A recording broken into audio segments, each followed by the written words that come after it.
Denji is the worst main character I've ever seen in a shonen. His greatest goal was to become Makima's dog. This is beyond pathetic. I can't believe he just stood like an obedient dog after Makima did that to... Know your place, trash. This is just one opinion of many that don't understand or like Denji's character. But what if I told you Denji's goal is totally different? And after this video, your outlook on Chainsaw Man would change forever. Now in shonen manga, a typical protagonist's goal is to either get revenge, become the strongest, or protect your friends. It's something selfless that will achieve a positive goal for the world at large. Denji is different because his character represents the amalgamation of a pathetic human. Emotional damage. All the women in his life wanted to kill him. That right there is emotional damage. He got rejected by a few and becomes a dog. What the dog doing? He loses everything and owns nothing. He's meaningless. Oh, that's a lot of damage. But this all changes eventually, as the damage that he accumulated in his 16 years of life sprouted a young man that had life goals. This goal was about girls from the very beginning of the Chainsaw Man story. He wanted to be held by a woman and then wanted to touch some luscious big ass boobs. I beg your pardon? Yes.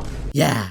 You heard me, but are girls and boobs the only thing that really defined all that Denji's character is? No. At first glance, it may seem so. We have the entirety of the Bomb Girl arc where Denji got trapped just because he was chasing a woman. However, if we look deeper, and I mean balls deep, there are subtle hints that it's just Denji's attempt of defining a bigger goal that his undeveloped mind cannot understand. Every single girlfriend that Denji has had impacted his life in a certain way to develop him into who he wants to be. Let's dive into the very beginning of the Chainsaw Man story and his first girlfriend Makima, the one and only we all simp for.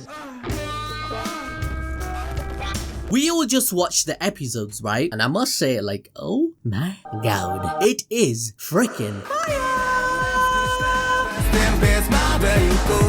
Recently, we did a poll, and to no surprise, 73% of you wanted us to go balls deep. Look at these lovely comments. Shout out to you, her, and him. Thank you for supporting us. Oh, and the 23% of you that said no, not wanting peak fiction in your life.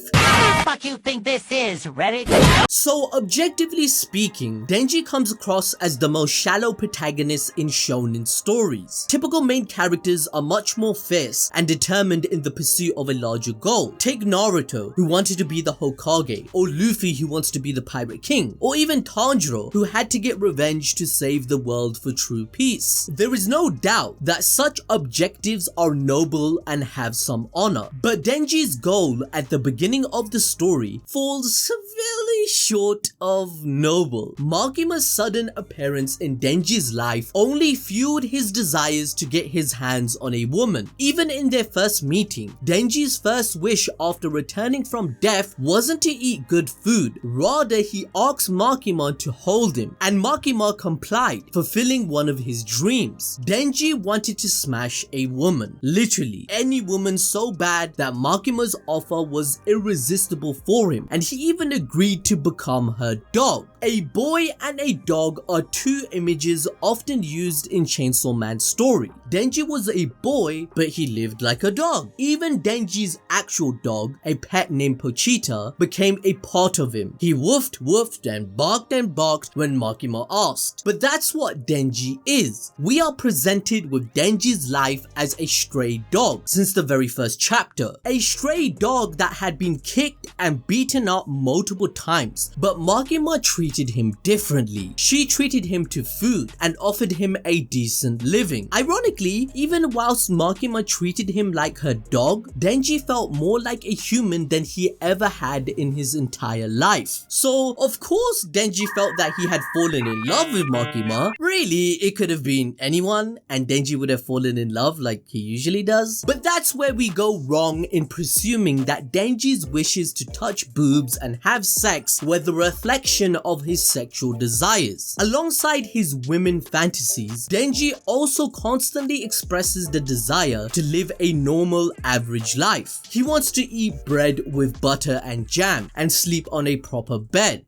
Given his strenuous life in abject poverty, we know that Denji's mental development is very limited, and even his language is seen as crude by everyone. For example, the fact that he is unaware of even basic things like demeanor or the line of distinction between devils and humans is repeatedly pointed out to us in the story. Under such circumstances, Denji didn't even understand, let alone describe, what could really make him happy, and all he could come up with was the blunt expression of his hormonal teenage fantasies in his broken words. The ability to even conceptualize and communicate needs comes from two vital factors. The first being how you view yourself, and the second, how you think others view you. Denji never had a moment in his life to understand or know himself. He never spent any time self-reflecting on his purpose, surroundings, or existence. Pochita was the only living being who would listen to him talk. Therefore, Denji couldn't develop as a well thought out person, let alone understand his basic needs or emotions. So as you are part of my community and you know I have a degree in anime bullshit science, welcome to my class everyone. It's time to get started. Now, according to social science, people who do not understand their own needs properly often display erratic and dysfunctional behavior as shown by Denji. The reason why Denji fell head over heels in love with his so-called owner Makima is that she provided him with the bare minimum, which was everything to him. Denji had never felt any affection or care from any other human ever, and lived life on the edge day by day. So even though a dog is a possession to a human and we own them, that was enough for him. It was an upgrade. He was happy. Denji's real intent behind his crude expressions is slowly revealed to us through the different women he comes across in the story. They inarguably change him and his goals, for the better or worse. So let's move on to his second technical girlfriend, Power. We know that Denji and Power had a relationship like two cats fighting each other. They are the epitome of siblings more than a couple, even if they aren't related by blood. Well, at least not in the way normal humans are, cause Power saw Denji's blood like some Red Bull shit, and I'm pretty sure Power would have made a business out of selling Denji's blood if she knew she could, you know what I'm saying? Hello,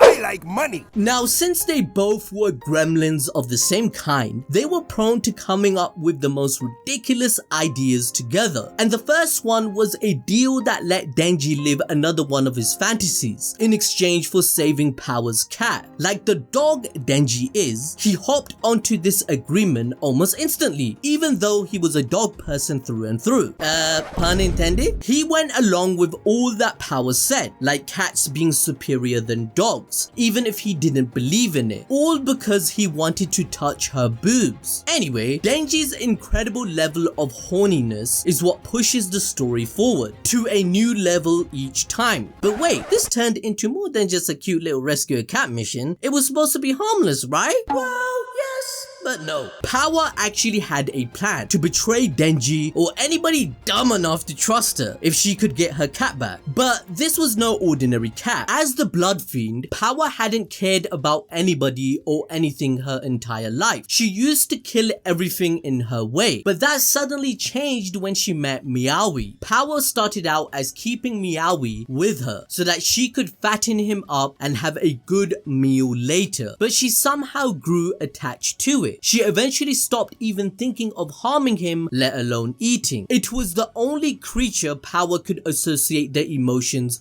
of affection with. But then, Bat Devil took her precious Meowie hostage. Power was, well, powerless in the face of this threat and had to comply with his demands. She had to find a human for the Bat Devil to feed on real quick if she wanted to save Meowie. Power diagnosed Denji with a big fucking case of dumb horny fam and decided to trick him into coming to the Bat Devil's lair. It was a real, must I say, booby trap.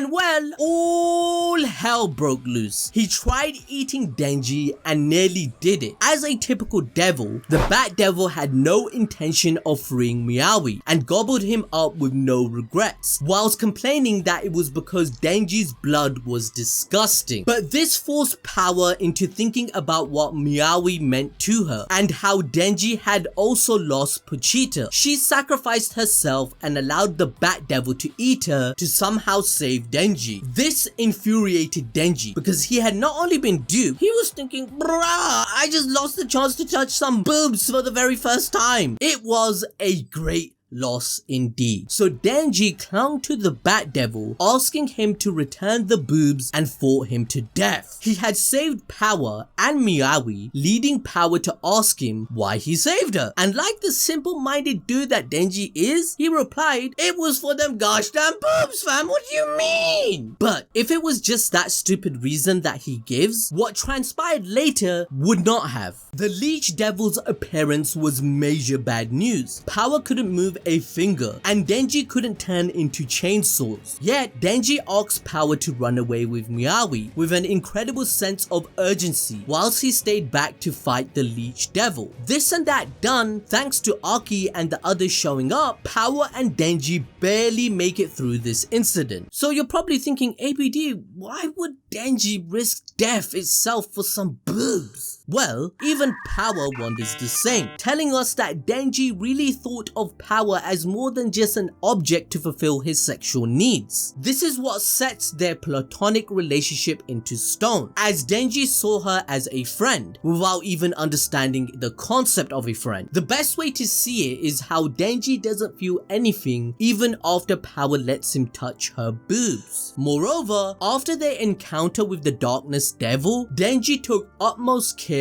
of Power, even bathing with her, sleeping in the same bed. If Denji was simply a horny teenager as we thought, he would not admit that he felt nothing when he was naked with Power in the bath or sleeping in the same bed. He would have liked doing something next to her, and he would not help her do basic tasks. Power induced empathy and friendship in Denji through their love for pets, an extremely simple way, which shifted Denji's point of view majorly, which he realized much later whilst fighting against Makima.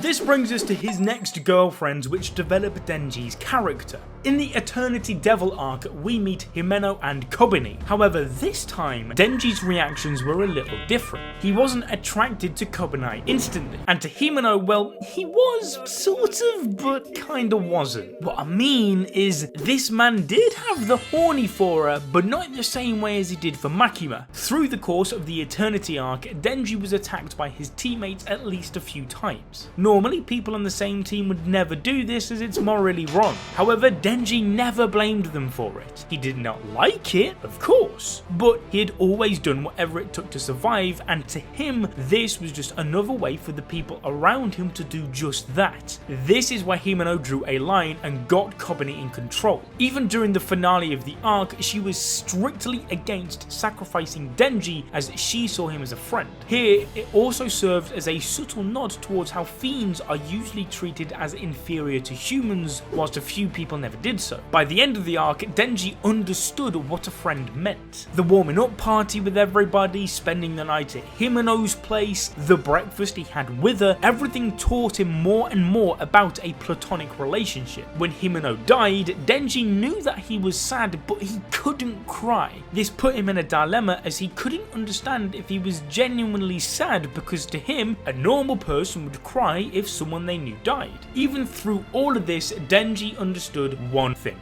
Himeno was his friend. This eventually led him to call Power and Aki his friends as well, and cemented Himeno to be the first woman Denji had a platonic relationship with. Now then, this moves us on to his next girlfriend.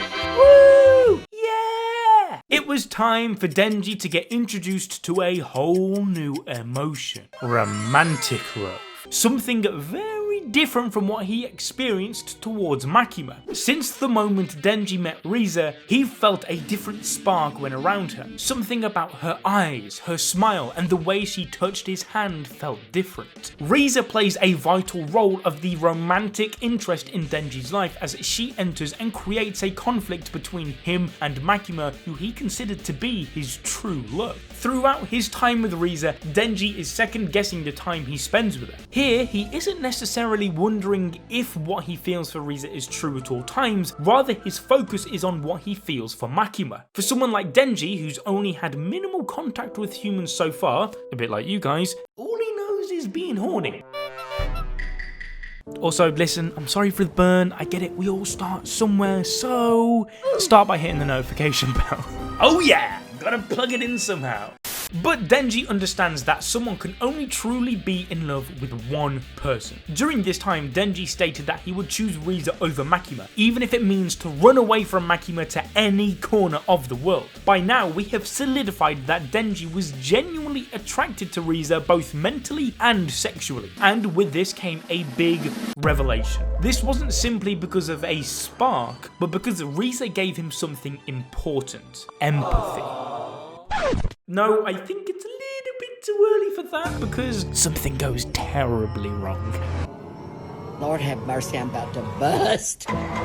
Reze was kind to him, understood his situation, and wished that the boy could live his life in normalcy. True normalcy. Because Denji's normal was killing devils, almost dying by the hands of power as she tries to attack him constantly, being Makima's dog, etc, etc. This fulfilled his material needs, and Denji was so elated by these that he never figured out if he was truly at the place he wanted to be. Reze's talk about the importance of school and how every child with a normal childhood must attend it affected Denji gravely, as we even see that this stuck with him, leading to the story of part 2 of the manga where Chainsaw Man becomes a school student. Reze, although there for a short time, shaped his beliefs for the future, as he would eventually move on to seeking self-esteem. And so, as the Chainsaw Man story progresses, we can see Denji's character change. His goal has moved on. The ability to think for oneself and make decisions is a deep and thorough process that relies on cognitive skill, but Denji had never developed them, and most of his needs as a child had been shunned due to an abusive father. Now let's talk about Aki and Makima. These two people brought some of the highest highs and lowest lows of Denji's life, bringing us onto the Gun Devil incident, leading to Aki becoming the gun fiend, challenging Denji in ways he never had been, or so he always thought. Aki, or rather the gun fiend, was destroying everything and almost killed him. This is not the situation Denji has wanted to be in ever. Since the very start of the series, Denji hated deep conversations or anything that ever required him to make his own decisions or find alternatives. This is quite possibly because of his traumatic childhood, where he was shunned by his father for years, and after his death he had to repay all of his loan. For this, Denji had to pay everything he earned to the lender, leaving him with essentially nothing, not even a whole body. Throughout this period, Denji never made a decision for himself. Everything was just forced onto him, and all he could do was comply. Hence, for him, making decisions that are vital was overwhelming to say the least. His decision to kill Aki genuinely hurts more as you realise the truth behind his father's death. Not once, but twice has Denji killed someone close to him in order to survive. This was the first time we saw the boy cry, as he was seemingly left with no choice. After the incident, the universe took jabs at him, as he had fulfilled his material needs but lacked Aki. To Denji, Aki was, in a sense, the ideal man. Denji has never had a male figure he could look up to in life, and Aki was that older brother. Aki taught him the basic manners and etiquettes. In fact, he beat them into him. He cooked for him in power and taught them so much more. The two also bonded through their experiences in the devil hunting field, and would sacrifice themselves for each other in an instant. To me, they were like yin and yang. Denji is the absolute batshit crazy side of the two, and Aki is the calm bottom one. To Aki, Denji was the younger brother he had lost too early, and a comfort place too. These two are the craziest when paired together, like the time they almost killed a man by kicking him in the balls for killing Himeno. Their brotherhood must be praised by us all, for they were true homies who laughed together, cried together, and were always there for each other. And if one were to lose such an important person, it would clearly shatter them, and it did to Denji. He kept on looking at his hands, which were covered in Aki's blood, wondering if there was still a way to save him. He even got a winning ice cream stick while he was still sad from Aki's death. The one time that Denji made a decision, it led to his best friend's brutal end. This would scar him even further, pushing him to become Makima's dog once again. This proved, as you can probably guess, a shitty decision, as the boy simply played into the control devil's hands. This led to Power's death in front of his eyes, and later into humiliation, as Makima laughed her ass off as she explained how she gave him everything to create a new level of normalcy, only to then take it all away again, giving us all PTSD flashbacks when our crush destroyed our hearts.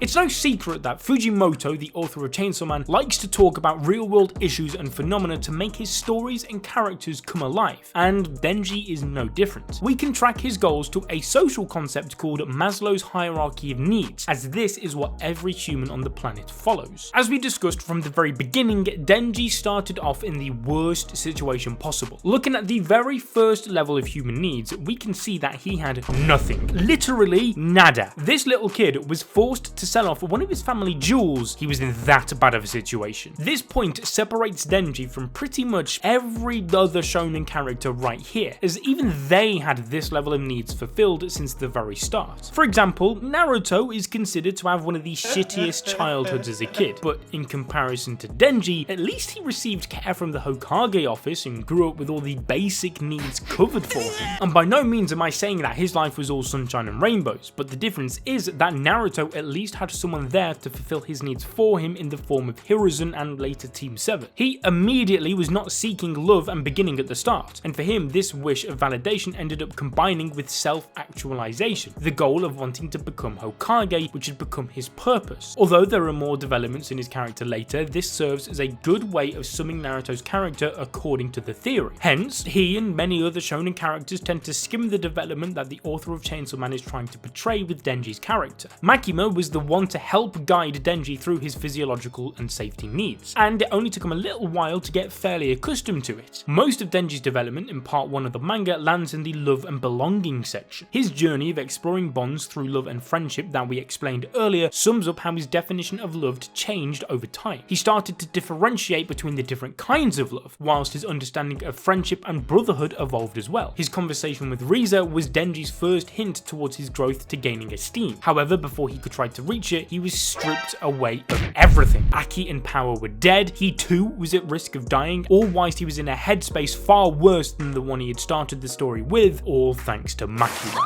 However, following the death of that bitch, Makima, Denji carried on continuing his progressive path to better himself. The reincarnation of the control devil Nayuta and Pochita gave him the feeling of love and belonging, along with all of Makima's dogs that he had adopted. So by the end of part 1, the esteem level is also attained by Denji as the public start to revere Chainsaw Man as their savior, chanting his name. As he enters part 2 of the manga as a high schooler, Denji is seeking to satisfy the final level of the hierarchy, self-actualization. And so Denji's journey is far from done. In many ways, his character arc has only just started. After all, the highest of needs are the hardest to satisfy. The story of Chainsaw Man revolving around Denji is like an anti-shonen breakdown. His goals aren't grand at all, and can even be called shallow at best and perverted at worst. But that is only the start of an insight into a very unlucky child who is merely 16 years of age, when really any normal teenager in the real world does not dream of world peace. They dream about video games and girls, which is why Denji's motives make sense. Therefore, as he powers ahead, pun intended, his goals change from being crude to a little bit more respectable. It is an inevitable change that everyone goes through in puberty. Now, if you enjoyed this video, then I highly recommend you check this one out on your screen, and also don't forget to check out our merch. It is fire! See you in the next one.